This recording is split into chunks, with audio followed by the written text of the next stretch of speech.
नमस्कार, बहुत स्वागत है आपका। आप देख रहे हैं द न्यूज, आपके साथ मैं सृष्टि मिश्रा। बंगाल में चुनाव और हिंसा ये आम बात हो गई है। लगातार बंगाल में लोगों को जलाया जा रहा है, लोगों की हत्या की जा रही है और ममता बनर्जी चुपचाप बैठी हुई हैं। अब देखिए, भारतीय जनता पार्टी लगातार हमलावर है। बंगाल की जनता अब घरों से निकलने से भी डर रही है। लेकिन यहां देखिए, आम आदमी पार्टी के रवैये से मैं आज की डिबेट की शुरुआत करूंगी। और यहां आपको बता दें, आम आदमी पार्टी के सांसद संजय सिंह जी यहां पर बंगाल में जो हिंसा हो रही है, बता रहे बीजेपी कारण है। भारतीय जनता पार्टी की वजह से टीएमसी कार्यकर्ताओं की हत्या हो गई है और कुल टीएमसी कार्यकर्ता 8 हैं। दर्शक, आपको पता होगा बंगाल में ममता बनर्जी के कुशासन में वहां किस तरीके से हिंसक घटनाएं होती है, लेकिन इस पर भी ममता बनर्जी चुप्पी साधी हुई रहती है। और इन्हीं बात पर आज विशेष चर्चा होगी कि बंगाल की हालत बद से बदतर होती जा रही है। बीजेपी लगातार ट्वीट कर रही है, लेकिन आम आदमी पार्टी के संयोजक ये दिखा रहे हैं कि कहीं ना कहीं ये बीजेपी की चाल ढाल है। रवि जी, बहुत स्वागत है आपका एक बार डिबेट में। और दर्शक आपसे ये क्वेश्चन पूछ रहे हैं कि क्या ये जो आम आदमी पार्टी के राज्यसभा सांसद संजय सिंह लिख रहे हैं उसमें कितनी सच्चाई है, ये बताइए। कहीं ना कहीं बंगाल की ये हिंसक घटनाएं ममता बनर्जी के कैसे शासन को दिखाती है। सभी दर्शकों को मेरा प्रणाम। और बंगाल की स्थिति बहुत ही दयनीय है। पश्चिम बंगाल में ऐसा लग रहा है कि जैसे वहां तालिबानी शासन है। लोगों को बांध बांध के पीटा जा रहा है। जो पीठासीन अधिकारी या वहां पर वोटिंग कराने वाले वो होते हैं महिला, वो रो रही है। कोई बैलेट बॉक्स को ले जा रहा है, कोई किसी को पीट रहा है, कोई कहीं बम फेंक रहा है। लगा लो इस तरीके की बातें वहां पर, और वहां के दृश्य देखकर ऐसा लगता है कि वहां पर तालिबान में भी ऐसी फुटेज नहीं आती है कि हर बूथ पर इस तरीके से कब्जा, लूट, आगजनी, बम धमाके, गोलियां सरेआम चल रही है। और ये आप लोकतंत्र की बात करते हैं, जिस तरीके से बंगाल का दृश्य है, और उस पर संजय सिंह जैसे सांसद आम आदमी पार्टी जो कहते हैं कि मैं कट्टर देशभक्त हूं, वो कहते हैं कि बवाल झगड़ा पार्टी ने बंगाल में मचा दिया है। पंचायत चुनाव में टीएमसी के 8 कार्यकर्ताओं की हत्या, जहां बीजेपी वहां बवाल। इस सांसद को इतनी भी अकल नहीं है या लोगों को ये बेवकूफ समझते हैं? आपने दीदी से क्या हाथ मिला लिया तो आप इस तरीके की बकवास करते हैं? पश्चिम बंगाल में टीएमसी का शासन है, बीजेपी एक बार भी वहां पर अभी रूल में नहीं आई है। और ये लोग कहते हैं कि भाई इन पर टिकट ब्लैकी का आरोप लगाते हैं, तो इसी तरीके से गुंडागर्दी की भाषा करते हैं। मैं देखता हूं राज्यसभा में ये हंगामा करते रहते हैं, कभी पर्चा फाड़ते हैं, कभी वहां पर हंगामा करते हैं। तो इनमें भी लक्षण टीएमसी वाले ही हैं। और टीएमसी के ममता बनर्जी के बचाव में इस तरीके के संजय सिंह बात कर रहे हैं। संजय सिंह को टुल्लू भर पानी में डूब चाहिए। और बंगाल में जिस तरीके की हिंसा हो रही है उस पर बीजेपी पर आरोप लगाना, ये साफ साफ ममता बनर्जी को सर्टिफिकेट दे रहे हैं हिंसा करने का। और ममता बनर्जी और वही पार्टी है जिन्होंने सेंटर जो फोर्सेज हैं उनको बंगाल में चुनाव में, पंचायत चुनाव में भेजने के लिए वो सुप्रीम कोर्ट तक गई। और वो चाहती थी कि इसी तरह से लूटपाट करके, क्योंकि वहां पर जिस तरीके से उन्होंने चिट फंड और तमाम लोगों में इतने घोटाले किए, वहां से कट मनी लिया और तमाम इतने सारे घोटाले किए, उनका मंत्री तक पकड़ा गया, इतने सारे करोड़ों रुपए उनके घर में पकड़े जाते हैं। और ममता बनर्जी अपने इस तरीके के कुशासन को दबाने के लिए ये आम आदमी पार्टी से इसलिए हाथ मिलाया। ये कहते हैं कि हम देश को बचाने हैं, ये तो देश में इस तरीके की आग और आगजनी का सपोर्ट करते हैं। तो संजय सिंह और अरविंद केजरीवाल को अपना चेहरा जनता के सामने दिखाना चाहिए और बताना चाहिए कि हम कितने इस राजनीति में नंगे हो चुके हैं। बिल्कुल सही बात कही आपने। देखिए, यहाँ पर आम आदमी पार्टी एक बार भी ये शब्दों का प्रयोग नहीं करती है कि टीएमसी में हिंसक हत्या हो रही है तो ममता बनर्जी गुनाहगार है। अब देखिए, आपको मैं कांग्रेस का चरित्र दिखाती हूँ और किस तरीके से अमित मालवीय आईटी सेल के प्रमुख यहाँ राहुल गांधी पर बरस चुके हैं। देखिए, मोहब्बत की दुकान खोलने वाले, भारत जोड़ो यात्रा में तमाम तरीके की बातें करने वाले, जबकि यहाँ बंगाल में कांग्रेस वर्कर्स को भी मारा जा रहा है रवि जी। और यहाँ पर अमित मालवीय यही कह रहे हैं कि कांग्रेस वर्कर्स को भी मारा जा रहा है। मणिपुर की हिंसक हत्याओं पर ये बोलते हैं, लेकिन इनके पास एक शब्द नहीं है। बंगाल की जो हिंसा हो रही है उस पर एक भी शब्द कांग्रेस पार्टी की क्यों नहीं है, आप बताइए। और ये भी बताइए कि जबकि कांग्रेस पार्टी ने साफ कह दिया कि हम ममता बनर्जी से जहां जरूरत हो लड़ेंगे, तो ये कैसा रवैया कांग्रेस पार्टी का? देखो, कांग्रेस का सेंटर लीडरशिप बिल्कुल अंधे हो चुके हैं, उनको दिखाई नहीं देता है। राहुल गांधी मॉर्निंग में किसी फोटो शूट कर रहे थे किसी के किसान के खेत में, कहीं वो वीडियो बना रहे हैं, वहां से वीडियो करते हैं, कभी ट्रक में घुस जाते हैं, कभी कुछ कहीं ड्रामा करते हैं। लेकिन उनके कार्यकर्ता बंगाल में मर रहे हैं और वो क्या कहते हैं, जब ये ममता बनर्जी जीतती है तो बधाई देते हैं राहुल गांधी। ये लोकतंत्र है, यहाँ तो गणतंत्र चल रहा है, बम तंत्र चल रहा है और ममता बनर्जी की हिटलर शाही चल रही है। और जिस तरीके से, क्योंकि कानून व्यवस्था राज्य के अंडर की बात है, राज्य के अंडर होता है, सारा पुलिस प्रशासन सिर्फ और सिर्फ स्टेट गवर्नमेंट में होता है। और जिस तरीके से वहां पर जो राज्य चुनाव आयुक्त है, बीजेपी लगातार आरोप लगा रही है कि ये किसके आदमी है, ये ममता बनर्जी के आदमी है। आज उन्होंने आप सुपारी किलिंग की बात कही है। तो जिस तरीके से यहाँ पर खुलेआम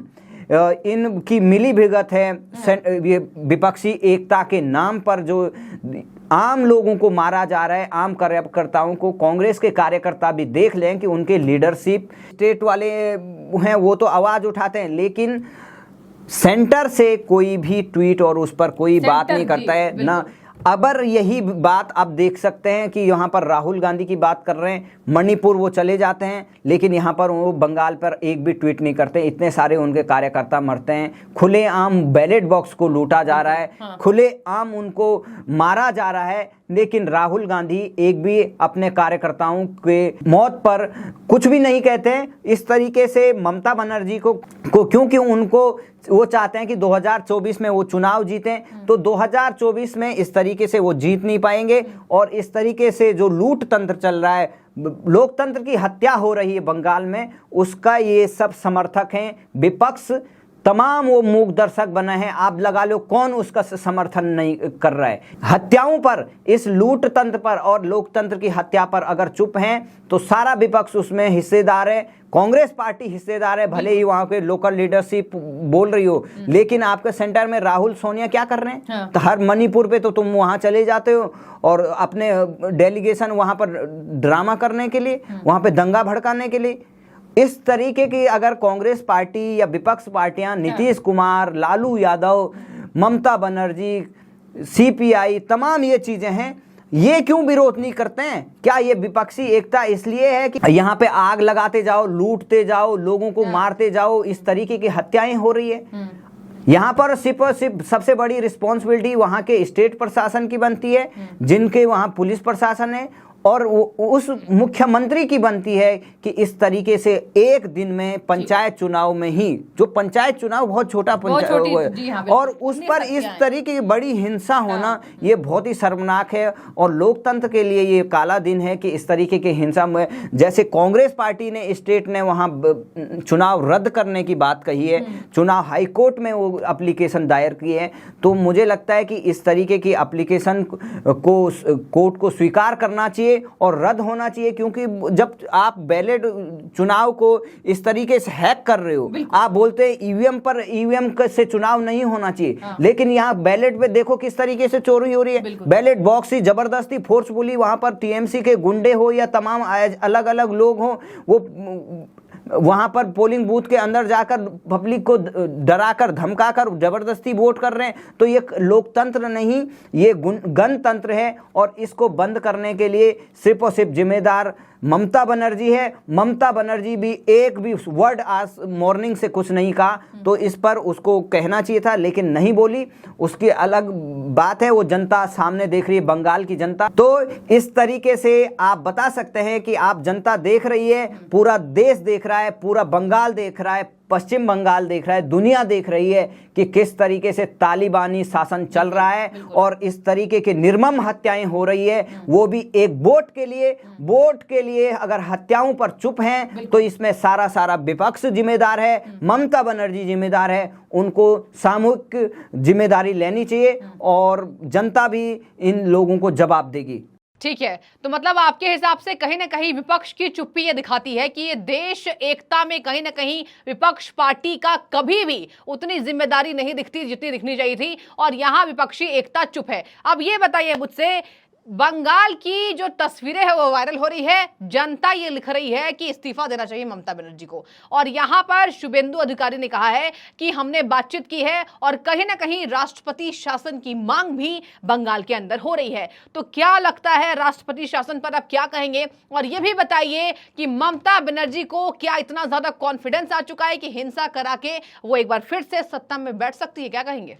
देखो, राष्ट्रपति शासन कोई परमानेंट विकल्प नहीं है। शुभेंदु अधिकारी जी कह रहे हैं, मांग कर रहे हैं, लेकिन मेरे को लगता है कि वहां पर योगी जैसा शासन चाहिए, और योगी जैसा अगर कोई वहां पर शासन में हो, जो भी हिंसा कर रहे, बुलडोजर अगर नीति चले तो जो जो कानून अपने हाथ में ले रहा वहां से बुलडोजर से जवाब दिया जाए, तो वो आज भी एक भी पत्थरबाज नहीं दिखेंगे। आप देखें कश्मीर में कितने पत्थरबाजी होती थी, कितने बम गोले बारूद फेंके जाते थे।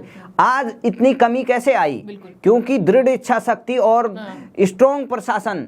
और यहाँ पर किस तरीके से ममता बनर्जी ने इन गुंडों को फ्री छूट दे रखी है, और पुलिस आंखें बंद करके उनका सपोर्ट करता है। वहां पर पॉलिटिकल इंटरफियर है, और जिस तरीके से पश्चिम बंगाल में जिस तरीके से टीएमसी ने, ममता बनर्जी ने पुलिस को अपना राजनीतिक हथियार बना दिया है, उसको टीएमसी के कार्यकर्ता की तरह यूज कर रही है, तो तब तक यही होता रहेगा। और मुझे लगता है कि राष्ट्रपति जी को भी इस पर संज्ञान लेना चाहिए, न्यायपालिका सुप्रीम कोर्ट को भी संज्ञान लेना चाहिए, और इस तरीके का यहाँ पर अगर राष्ट्रपति शासन से हल होता है तो उसके राष्ट्रपति शासन भी लगना चाहिए, और उसको ममता बनर्जी को एक भी फायदा ना मिले, इसका भी ध्यान देखना चाहिए। और ममता बनर्जी और विपक्ष का ये जो चेहरा है, लोकतंत्र विरोधी, हर बात पर, जब बीजेपी के शासन में अब मणिपुर पे में कुछ दंगा हुआ तो वहां पर सारे चले गए, बोल रहे हैं कि मणिपुर पे बोलो मोदी जी, मणिपुर पे। यहाँ पे क्यों ममता बनर्जी से पर सवाल नहीं पूछते हैं? जहां बीजेपी की गवर्नमेंट हो, सारे ऐसे इकट्ठा करके पूरी दुनिया से अखबारों में लिख देते हैं, तमाम ऐसी चीजें कर देते हैं। और ये चीज जिस तरीके से ये कर रहे हैं, जनता देख रही है, ये डबल स्टैंडर्ड है। और 2024 के चुनाव में ये ममता बनर्जी को बहुत भारी पड़ेगा, जो अपने आप को प्रधानमंत्री मानती थी। अब वो मुझे लगता है कि बंगाल की जनता उनको मुख्यमंत्री पद पर भी नहीं रखेगी, और जो सीपीआई हो या कांग्रेस हो, वहाँ के लोकल कैडर, अब वो बीजेपी के साथ मिलकर ममता बनर्जी को उखाड़ फेंकेगी, और आने वाले चुनाव में वो जनता को इस तरह के डरा धमका कर वहाँ पर जीत नहीं सकती है। और देखते हैं कि इस बार कोर्ट क्या निर्णय करता है। अमित शाह जी ने भी उस पर संज्ञान लिया, बात की वहाँ फोन से। तो क्या इसका निर्णय, क्योंकि 20 अगर लोगों को निर्मम हत्या की जाती है एक दिन में ही पंचायत चुनाव के लिए, तो लोकसभा के लिए कितने भयंकर षड्यंत्र किए होंगे, बम बारूद तैयार किए होंगे। उस पर कठोर एक्शन लेना चाहिए, और राष्ट्रपति शासन की मांग को भी ध्यान में रखते हुए उस पर भी कुछ आगे कदम उठाना चाहिए। ठीक है, तो देखिए यहाँ पर पश्चिम बंगाल की स्थिति साफ हो रही है। अब राज्यपाल ने भी निर्वाचन आयुक्त को यह कह दिया कि कंस मत बनो कृष्ण बनो, और लगातार यहाँ पर सारी हदें पार ममता बनर्जी ने की है। कहीं ना कहीं इसका असर लोकसभा चुनाव में दिखेगा, क्योंकि जब ये छोटे से चुनाव में इस तरीके की घटना हो रही है, तो जरा सोचिए कि लोकसभा चुनाव की कैसी तैयारी रहेगी। और ममता बनर्जी यही कहती है कि केंद्र जिम्मेदार है, हिंसक घटनाएं तो होती ही नहीं थी, हमारे यहां तो शांति से चुनाव होते हैं, लेकिन ये चुनाव शांति से नहीं, ये चुनाव हिंसक होती जा रही है, और इसका रौद्र रूप आने वाले लोकसभा चुनाव में जरूर देखने को मिल सकता है। तो जरा आप सोचिए और कमेंट कीजिए कि ये पश्चिम बंगाल में आखिर क्या हो रहा है। क्या ये लोग मिलकर, तमाम विपक्षी दल मिलकर जो ये दावे कर रहे हैं कि हम राष्ट्र को एक करेंगे, प्रधानमंत्री ने बर्बाद कर दिया है, जरूर कमेंट कीजिए क्या ये प्रधानमंत्री को चुनौती देने के लायक है। और आपकी जो भी राय इस हिंसक घटना को लेकर जरूर रखिए। तो बहुत शुक्रिया आपका डिबेट से जुड़ने के लिए, और आप सबकी एक बार फिर से द न्यूज से जुड़ने के लिए बहुत बहुत आभार।